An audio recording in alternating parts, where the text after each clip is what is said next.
But there's so many different ways to make money in the stock market, right? You could be a day trader, you could be a swing trader, you could look at long-term investing, you could build pyramids, you could do stocks, you could do credit spreads. There's so much money in the stock market.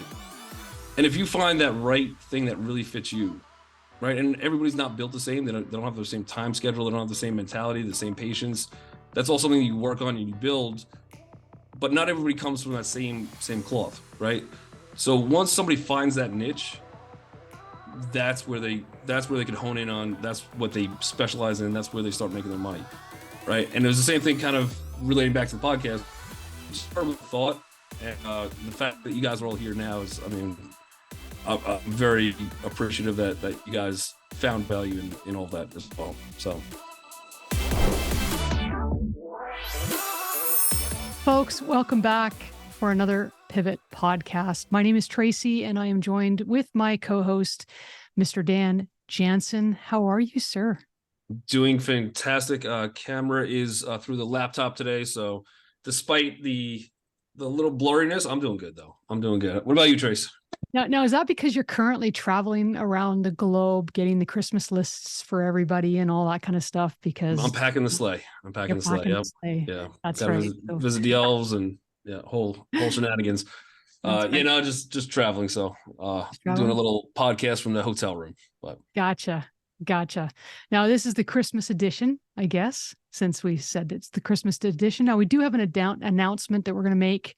We'll do that towards when do you want to do it? Do you want to do it now, or do you want to do it later? Let's do like a Band-Aid. Rip it off like a Band-Aid. Rip it off? All right. This is the final episode of the Pivot podcast. You heard it. The final episode, not just of the season, but the final episode of the Pivot podcast.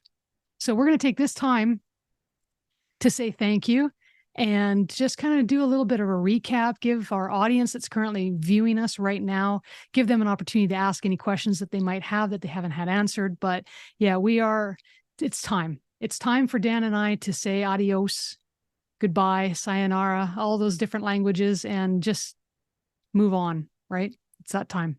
Yeah. So Win says, why is this the last one? That's a good question. Basically, when me and Tracy started out, our goal was to help new traders, struggling traders. So year 3 of doing this at this point, we've covered enough topics where we have a lot of things that we wanted to say that we said already. And we're trying to do the best where it's just not an ongoing podcast that we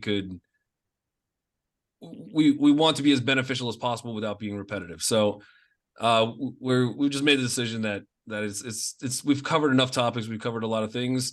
But maybe a rando podcast in the future or something like that we might dig up. But at least for the purpose of this podcast, we figured we covered a lot of topics that we wanted to at least hopefully get people on the right track to trading and getting more involved in the markets and kind of understanding hopefully our process, whether it's an actual trading process or the mentality portion of how we take winners, how we take losers, what we look for in markets, and bringing on a lot of special guests. I would say for me, when me and Tracy first started planning the podcast, it was just me and Tracy, and we were just looking to provide as much benefit as possible to traders.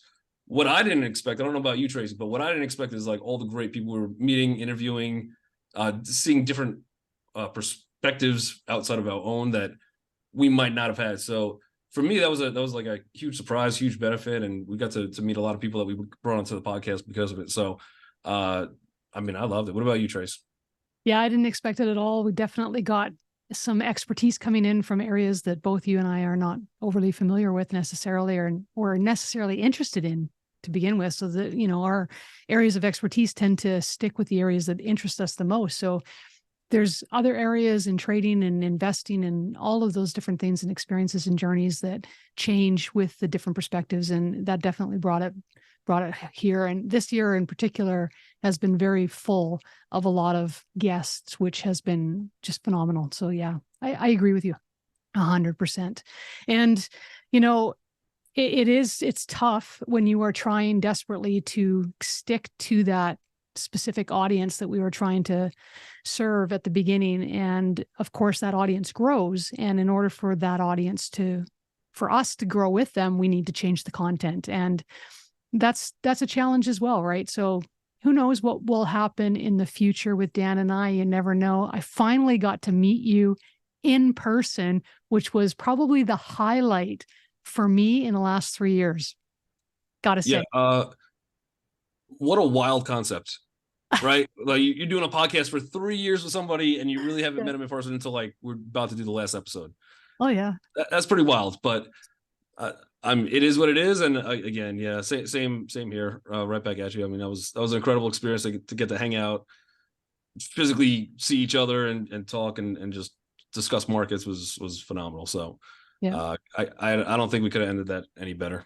No, I agree. Absolutely. I would have preferred to have met you before we started it. I really do, because I probably would have adjusted our heights a little bit differently in the show, just to, make sure that people knew that you and I are not the same height. In fact, we're significantly different. It's more like, have you ever watched the movie Twins? With the one with Schwarzenegger and Danny DeVito. Oh yeah, that's us. Yeah. Oh yeah, that's us. I'm Danny DeVito. I'm not. I was just going to say I'm not Danny DeVito. Just kidding. I totally am. Yeah. So, to make the podcast less weird, I think that you did good as far as framing my weird, freakish tallness out. So that was good. That was all right. Well, I have to say that it took, I think, season 2 before you actually stayed in the scene for any length of time. I think it took that length of time to get the Ghostbuster thing phenomenon. That's true. Yeah. That was a full season just to figure out how to turn my camera on. So that's progress. That's progress. It is. So listen, folks, you guys are all in here right now. Please, you guys have been loyal fans from us watching our episodes. Throw some questions in the chat. If there's something that we haven't covered or there's something that you really want to ask us, this is your last opportunity to do so. So please say that. And you know what? The other thing I want to ask is, you say, hold on. I need to take that back. We're not dying, Tracy. We're not dying. So they can still ask us questions, like still shoot us emails. I just started, I don't know if you guys know, I just started the Instagram. I started getting on that Instagram game a little bit. So DJ Dan Trader, that's my Instagram, like 2 weeks old. So it's a young baby still, but I'm trying to grow that out a little bit. So you guys want to follow me there, but we're not dead. We still ask questions, but for the podcast purpose, And you said DJ Dan Trader. Yep. DJ Dan Trader. I can't. And 3 years we've been doing a podcast. You still don't follow me. It's crazy. I can't even find you. Interesting. So now I got to try to find DJ. I might have you blocked. Is that why? No, you do not have me blocked. There you are. And I am now your first follower. Yes. No, you followed somebody else. I have. Okay. No, I'm just kidding. I got a notification though. Yep, that's true. Yeah, I know. There's many. I wasn't the first. I was just claiming to be the first. Okay. No one knows when this was recorded. I could very well have been the first if you had to let it be the first. Oh, that's true. That's true. Yeah, just edit it out. That's a post edit. I like Cindy's comment where she said she liked the Goldback episode. I was thinking about that too. That was one of the, I don't know, the craziest episodes, but just interesting concepts. We've had multiple people that came in and really because again we're really focused more on day trading, but as a group of day traders, the main purpose of why we day trade is to build wealth, to have more income, to be able to either supplement maybe a couple of income that we already have or do this full time. And that's why the community comes together, right? So it's a lot of like-minded people. So just hearing different aspects of where there could be value. We've had crypto people, we've had, like I said, the Goldback people. It was just, but that episode in particular, that was the one that stood out for me. Just like an interesting opportunity that I was like, I never really even knew it existed. So that was kind of wild. What was a guess for you, Tracy, that just really stood out? Oh my goodness. That's a really good question. Do you remember when we did the interview with Danny? He was a crypto guy as well. It was only an audio version of the episode, but I really enjoyed the conversation with him. And he's a DeFi guy as well. Yeah. And Danny DeFi, yeah. Yeah, he was phenomenal. Yeah, I really enjoyed him as a guest. There's lots of people that I've enjoyed as a guest, so I don't want to disclude anyone because our guests have been phenomenal, but he's one of the ones that stood out and made a big impact on me. And I was super glad that we did that episode. And of course, one of my favorite people as well is Louise Bedford. I mean, she was the only female that we had on the show that wasn't an employee of RLT or some affiliation of RLT. So I really enjoyed having her on the show as well, because she's, like I said, I've read her books. She's a mentor, even though she doesn't know she's my mentor. So that's, I really enjoyed her as well. Yeah. Yeah. Win said, he deleted the comment, but Win said, do we have Elon Musk on? I will say we will be bringing back the podcast if we get Elon Musk on. So I'm throwing it out in the universe for Elon Musk to just hit me up. DJ Dan Trader on Instagram. You could hit me up there, Elon Musk, and we'll restart up the podcast just for that episode for sure. Yeah, no kidding. That'd be a great episode. So hang on, you're going to make a call for us. Win? There you go. I didn't know you were buddies with. He's got speed dial for Win. Yeah. Now, how many people here actually saw the little clip that we put together about, I don't know what, 3 weeks ago? I think it was about 3 weeks ago. We posted it, and DJ revealed why he's called DJ. Who knows the answer to that question? Because I certainly didn't. I absolutely didn't. And we have somebody putting their hand up right now. So, Andrew Castro, do you know the answer to the question of what DJ stands for? Because I'm going to get that in an episode for certain. It was a promise that I made. He's DJ Dan Jansen. Nope, that is incorrect. I can tell that you do not watch our social media page. Win, you've been booted out. Just kidding. Dan, why don't you reveal to us what DJ stands for? Dow Jones Dan. You know what? It sounds good even the second time I've heard it. I don't know. Dow Jones Dan. Light bulbs. Light bulbs. Exactly. And if you didn't know that, now's the time to start following him on social media, because this guy is a killer with the markets. He is a killer with investing. And I don't want to even lose track of this guy, because I guarantee that whatever he's doing, I want to be part of it. And that's just how I feel. So there you go. Yeah. I appreciate that. So yeah, right. If you want to follow me, Tracy's number 1. So you guys, whoever's next, number 2. Well, at least I have 5, but this airs. I'm just kidding. But I think there was so many great episodes. And I think it's funny, and I think this kind of relates to even people's like journey trading. Mm-hmm. When you, at least for me, and I would assume for a lot of people, their first thought is, how do I make money? How do I quit my job? How do I get additional income? Right. And it just starts with that thought process. Mm-hmm. And I think it goes back to the same thing with our podcast. So it was just like, what is a different way that we could reach out to people that might be struggling, that might be new to trading, that might have that first seed, that little tiny seed in their brain of like, how do I make that extra money?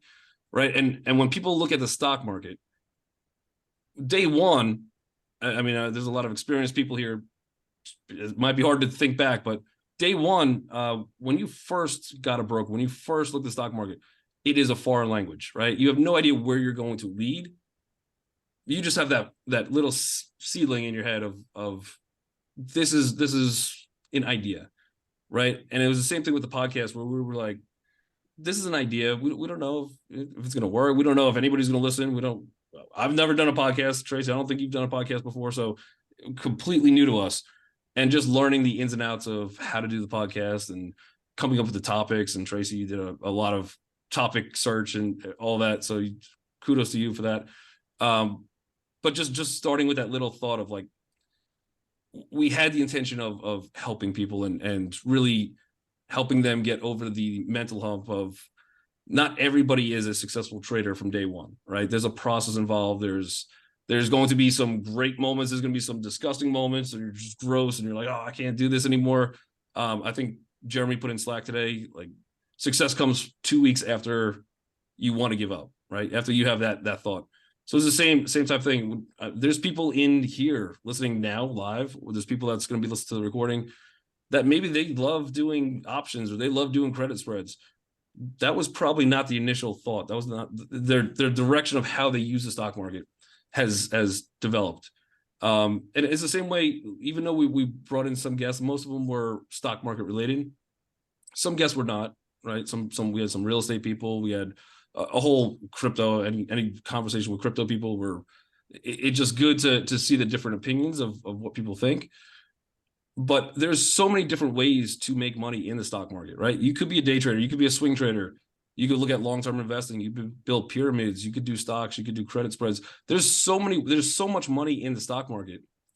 And if you find that right thing that really fits you, right? And everybody's not built the same. They don't have the same time schedule. They don't have the same mentality, the same patience. That's all something you work on and you build, but not everybody comes from that same cloth, right? So once somebody finds that niche, that's where they could hone in on, that's what they specialize in, that's where they start making their money, right? And it was the same thing, kind of relating back to the podcast.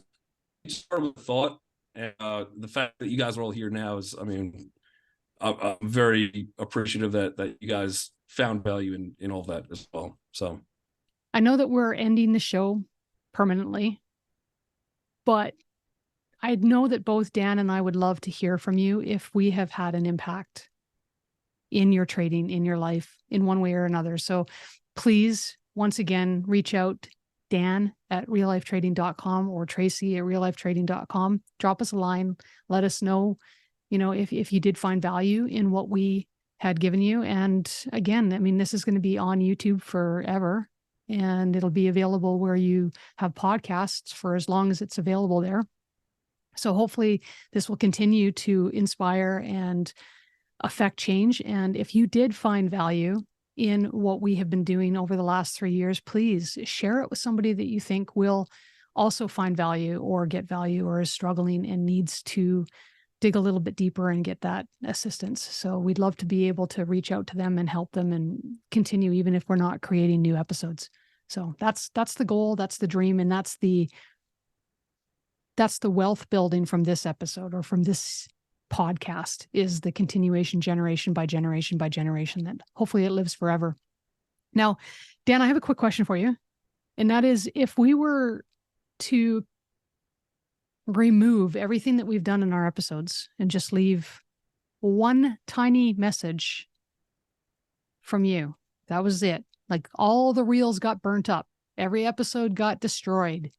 There was one thing that you wanted to save, what would it be? Well, first of all, you just said it's on YouTube forever. So do I have to even answer the question? No, I don't. Hypothetical. Yep. But I will.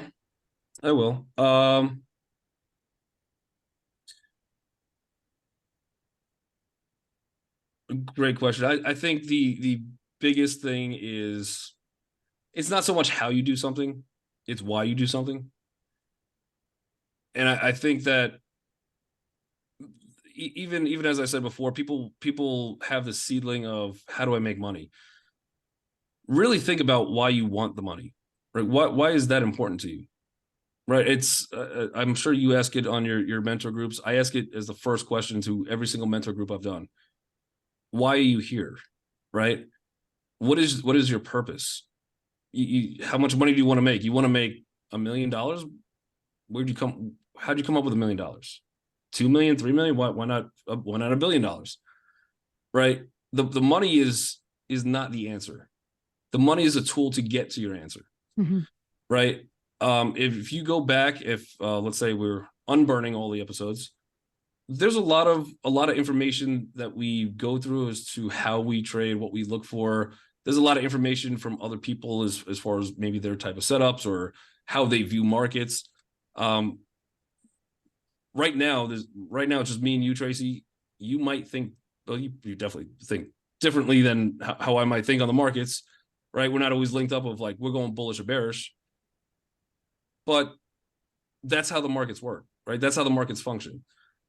There's a hide mentality of, and you just saw it back in 2020 or 2021, I believe 2020, of like GameStop. Every single person's like, let's get on GameStop, let's go. And yes, people made money, then they lost it all, and they're back to square one, right? Following the herd doesn't really, it'll get you only so far. but think like an individual and think of the purpose, right? Mm-hmm. If you got into the GameStop because you like the trade, you like there's now momentum with the hype and you can make some money from it. Great. But at what point do you sell and take profits, right? What was the goal of you getting in here, of taking that trade in the first place, of why you even paid attention to CNBC and Wall Street Bets and all these people talking about GameStop? It wasn't to go from $25 to $1 trillion. Your main thought was, how do I just have extra income? How do I make money, right? That's it, because I want to do X, Y, Z. So I would tell people, really focus on your why. And then when that dream of yours starts to develop and you're starting to make progress toward it, take what's yours, right? You've put the work in, you put the time in. I've seen so many people take trades, whether day trades, swing trades, and they do go for the moon because it feels good. But that's one trade, right? That's one blip on your time frame of life, right? You have your whole life ahead of you. So go slow, remember why, and just know that if you make a whole series of small, smart decisions, that will eventually get you to your goal. Cowboying things and getting crazy in the market and, okay, I'm focused this week, but next week I'm just going to straight gamble everything. Yeah, there's going to be some wins and some losses, but eventually the house always wins, right? So once you get the edge, once everything's in your favor, take the gains. And I think for me, that's the message I would leave with people, is just really know what is the intent of doing anything in your life, whether it's trading or you have your job or whatever the case is. Is it just a pastime? Is it like, why are you doing anything? Mm-hmm. Once you have that as a concrete thing, look at it every day, print out a picture, put it on your nightstand, put it in front of your computer, whatever the case is. Remind yourself of that every day. And that puts more value behind any candlestick or any setup that you take. And that really puts more meaning to what you're doing. Mm-hmm. What about you, for Tracy? What would be that one thing? Well, keep in mind your scenario, the entire Google's burning down here. This is YouTube's owned by Google. So you're wiping out Google for this one, but let's go with this hypothetical. The internet still stands. We still have technology. It's just our episodes, for whatever reason, have been sabotaged. Okay. So that's that. And I would want everybody to remember and know, first of all, that trading is a solitary profession by nature. At least for retail traders, it's a solitary profession. For the most part, I mean, you're not going to school to learn it. We already have accomplished or established that, I should say. You're trading your own money, typically. That's what you're doing. You're responsible for the buttons that you push. Like, everything that we do involves a solitary thing. You're doing it from your own home. Generally speaking, there's not somebody with you that's doing it with you. And it's a very solitary profession. I want to make sure that everybody knows they do not have to do this alone.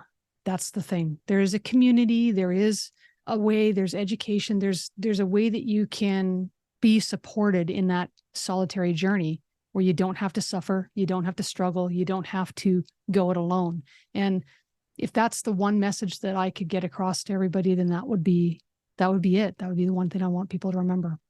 All right. So now, when you say all of our podcasts go up in flames, this one too, so nobody just got that message. Yeah. No, I said all of them except for one is what I said. Oh, okay. Yeah. I'll rewind it. Yeah. That's fine. Yeah. But no, fair message. And why do you do what you do, Tracy? Why do I trade? Or why do I do this podcast? Or why do? Because I do a lot of things. Both. I do a lot. Yeah. I was going to say this podcast, but both. You threw that on yourself. Yeah, no, that's fair enough. So everything that I do, let's just put it this way. The minute that I left my former profession, where I was an entrepreneur and I was working in the construction industry, I owned a construction company. That's what we did. We built houses and we did renovations and new construction and some commercial stuff as well. So that's what I did. And when I was forced out of it and got into trading, the minute I got into trading, every single thing that I've done since has been because I love doing it. That's it. It's not a job. It's not a career. It's not I'm just following my passions at this point. And trading is one way of paying for all of that. It allows me the freedom to be able to follow my passions and do the things that I want to do. And that's pretty much it. But the main reason why I initially started it because I needed to support my family. I needed to put food on the table. I needed to continue to bring in an income that I was bringing in before. So that's where it started. There was no bigger, deeper why until I started to do the work. And so I started to do more of the personal development and what have you. And once that happened, then it started to grow beyond my initial family. And I love teaching. I absolutely love it. It is my biggest passion in life. I love helping people. I love having small groups. I love doing mentorships. I love breaking down complex concepts and sharing that information with others so that they can understand it. I love having passion for the things that I enjoy doing and sharing that passion with others to light that fire underneath them so that they too find that same passion. And through all of that, I hope that I can help others develop some skills so that they can find the financial independence, their own personal independence, so that they too can follow their own dreams the way that I have. And that's probably the reason why I do what I do. I've never been money hungry. I've never been, it doesn't drive me. It's not the motivator in my life. It never has been. And I need it, unfortunately, because we live in a world where we need money, and that's it. But if I was if all of my needs were taken care of, all my family's needs were taken care of, I would still do exactly what I'm doing right now, and giving and serving the way that I serve, because it's what gives me purpose. It's what gives me value. It's what gives me worth in my own life. So that's my why. And I haven't really shared it with anybody before until now. And now I just shared it with the whole world. So there you go. Yeah. Unless the podcast goes up in flames. Unless the podcast goes up in flames. Then you're safe. Or I don't publish this episode. One of those two options. Control. Yeah, or I edit this part out. But yeah, it is what it is. Love it. Now, I'm curious to know if there's anything that you wish we'd covered in the last 3 years that we haven't. I would say no, because then I would do another episode. No? Okay. I don't think there's and it's tricky because of podcast format. But the one thing that I wish we could do more, and maybe it's something that we might think about for the future or something like that, for a different format, is being able to show charts. I think being able to show charts will open up whole new conversations. It will help other traders understand what we look for, what to trade, why we trade things. Where right now we just have to verbalize everything. Mm-hmm. So frustrating, just not being able to show a chart. But for the purpose of the podcast, there's people listening to this on podcast platforms. So if we start talking about charts, everybody gets lost, right? So it's not so much of I would say it's not so much of is there a topic or something that we really wanted to cover, or I wanted to cover and we didn't get to it? No, I don't think so. But more of the restraint of the format we're broadcasting in. I think that in some sense restricts us, where I wish, but that's just impossible to obviously have that technology work for us, where maybe one day when AI is a thing and everyone's got glasses that, the podcast is visual in front of them, I guess. But until that moment, yeah, it's a different show. That's all, right? And that's one of the reasons why we chose the podcast format, because when we initially started it, the whole premise was that we were going to fill the gap that wasn't there on the psychological and the struggles that were happening with traders, not necessarily the technical aspects of it. And that was the original intent of the podcast, which is why we chose a podcast as a format, because we thought it would make great podcast content versus creating just a show that is wrapped around exactly what you're talking about right now. And so that's something we can think about for future. Maybe that's something we do down the road. Who knows, right? Is the Dan and Tracy, I don't know, whatever show, who knows, where we actually show the charts and that's all we do, but it won't be a podcast. That'll be certain. It'll be something totally different. Yeah. It's got to be a little different format, but yeah. Now there's one thing that I wish we had covered, and I'm going to cover it right now because I think that it's important. And I actually heard it the other day where trading is a zero-sum game. And it really bothers me when people say that trading is a zero-sum game. And I tell you why it bothers me, because first of all, explain what the zero sum is. Right. So a zero-sum game means that for every winner, there's a loser. And I don't agree with that at all in the stock market, and I'll tell you why. But one of the reasons why I feel that that is a problem is particularly for individuals that are more on the sensitive side and might be dealing with those issues where they feel like, for every winner, there's a loser. And, I feel bad because I've won somebody's money or whatever. And you know what, that might be the minority, but I'm certain there's some people that might struggle with that. So I just want to clear up that idea. All right. So let's talk about buyers and sellers for a minute. And let's say that I'm in long on a trade and I decide that I am going to sell my shares. So the question that I have for you is what would the person be doing in the transaction on the opposite side of me? So what am I doing? I'm selling my shares. What's the person that I'm selling to doing? Right? That person's buying. They're buying. Okay. Is it possible that when I sell my shares and they buy the shares, that the stock continues to go higher? Usually. It is. It's very possible, right? Yep. Now, if I sold my shares to somebody that bought the shares and I sold it at a profit and they bought it and then it continued to go higher, is that a win-win situation? Yeah. Yeah. So in that particular transaction, there was a winner and a winner. And I really get frustrated when people talk about trading as a zero-sum game because it is so not true. It's misleading. And I wanted to touch that. That's my little soapbox rant for now because well, yeah. And then there's always going to be the person that says, well, there's going to be a top to everything. So that eventually there's going to be a bag holder, right? That could be the case, but there's different. The main point of that is there's a reason why somebody's buying your shares at that price, right? And we don't know what that situation is. He might be buying shares there and then buying puts to protect himself. Yep. Right. It might be a bigger strategy in general. If somebody's shorting shares, they might be shorting because they have calls and it's just a hedge against a bigger position that they have. Right.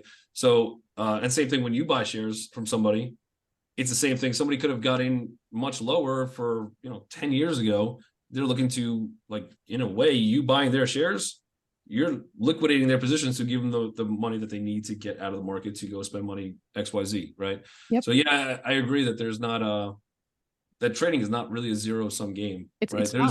There's winners and losers on trades. That happens, but there's in the longer term, providing that somebody has a solid plan that they're actively trading. I mean, you don't have a plan unless you've back traded that plan, right? Well, you could have a plan, but it'd be wise at least to back trade that plan as well.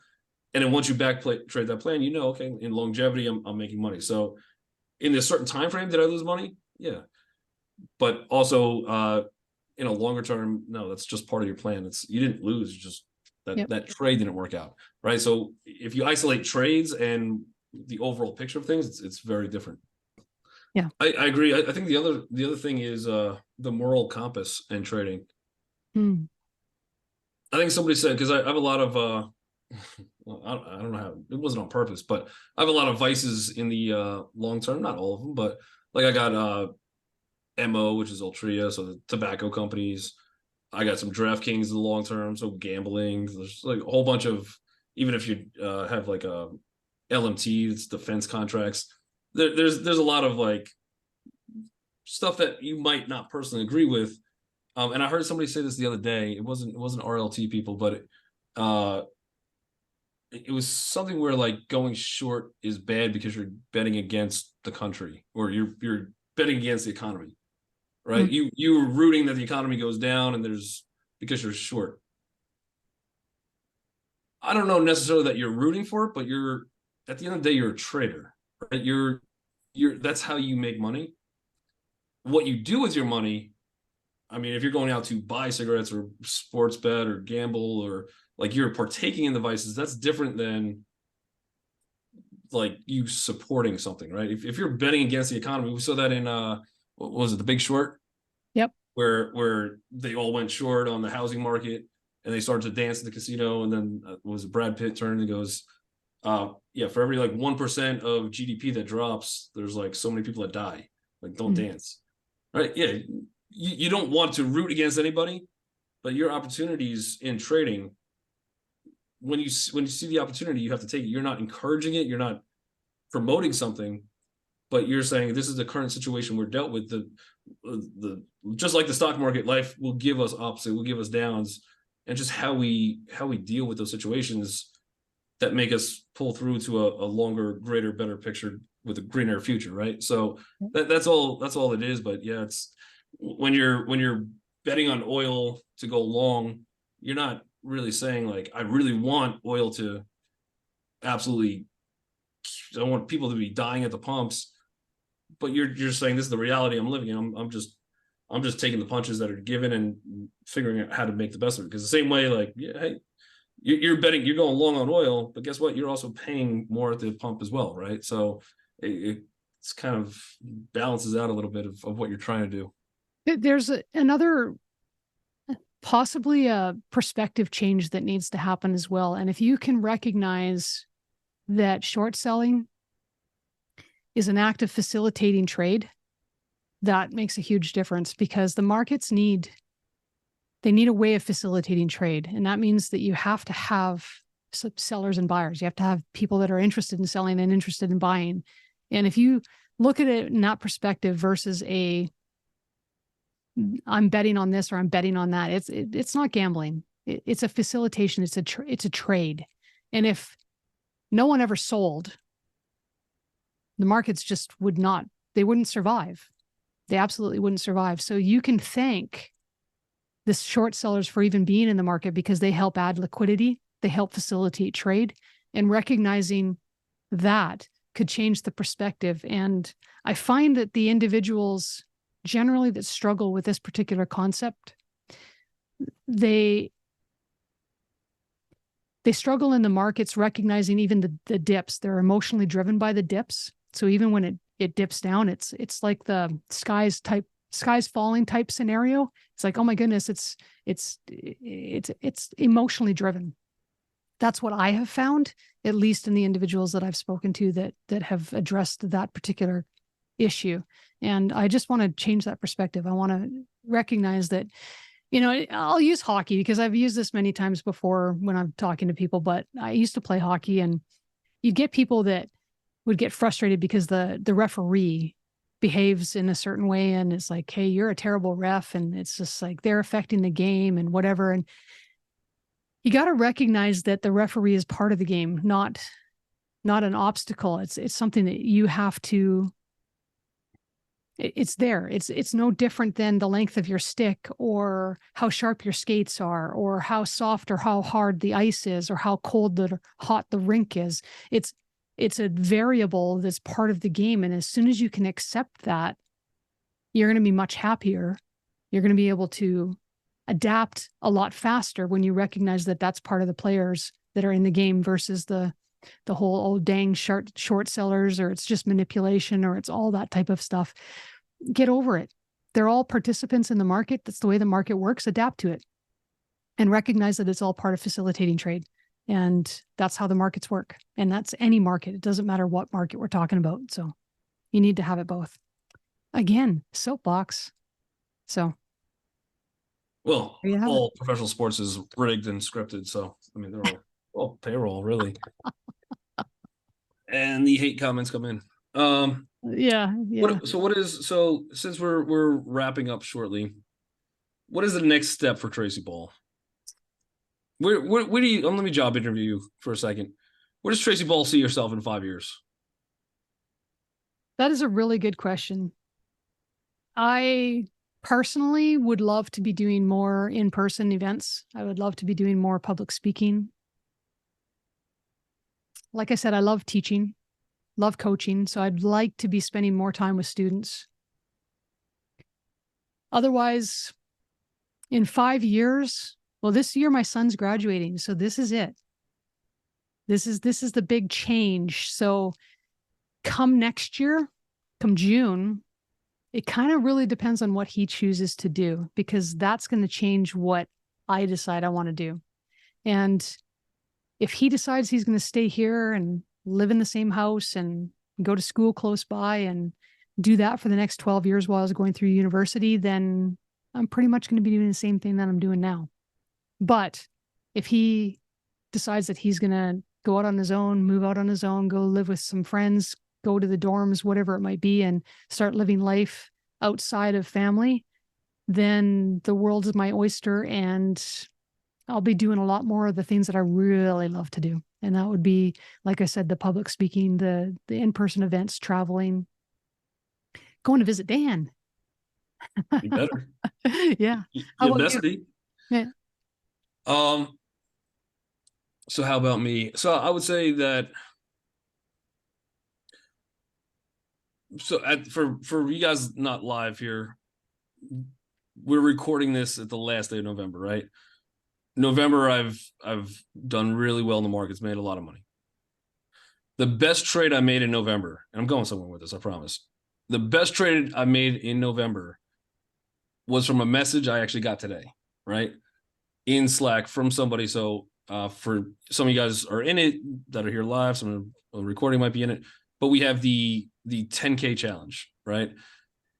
The 10K challenge, we're in PayPal. It's, you buy a position, you're pretty much waiting for 10% and you sell and just repeat the process, reinvest the whole thing, right? It's a whole thing that we're kind of trying to do.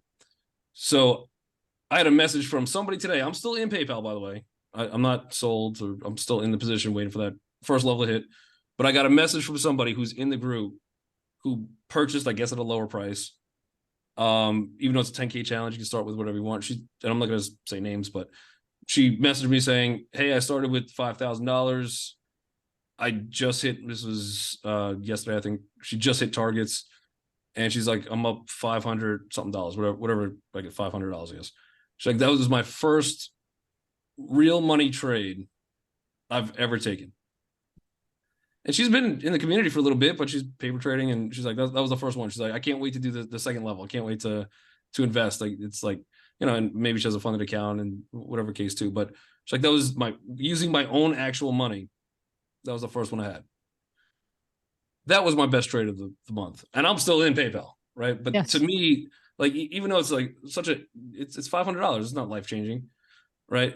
Ideally, hopefully when we build the accounts, it will be crazier. But to me, that was the most important thing, right? Just the ability for somebody to see the stock market a little bit differently, somebody to be able to say, like, if I want, I don't have to progress to level 2. I could pull this money out now. I've made within a month $500 for that person.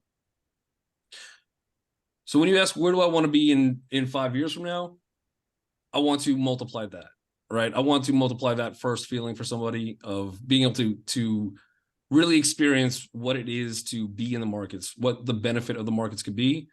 Because once somebody really truly understands the markets, for that person, that their life will change, right? So if I could do that times 1 million people, that's where I want to be. So same thing, I'd want to be coaching as many people as possible, as to want to kind of at least, and I'll get messages like this all the time, whether it's a day trade or swing trade, whatever case, like, "Hey, that was a great trade. That was good. I made some money on this."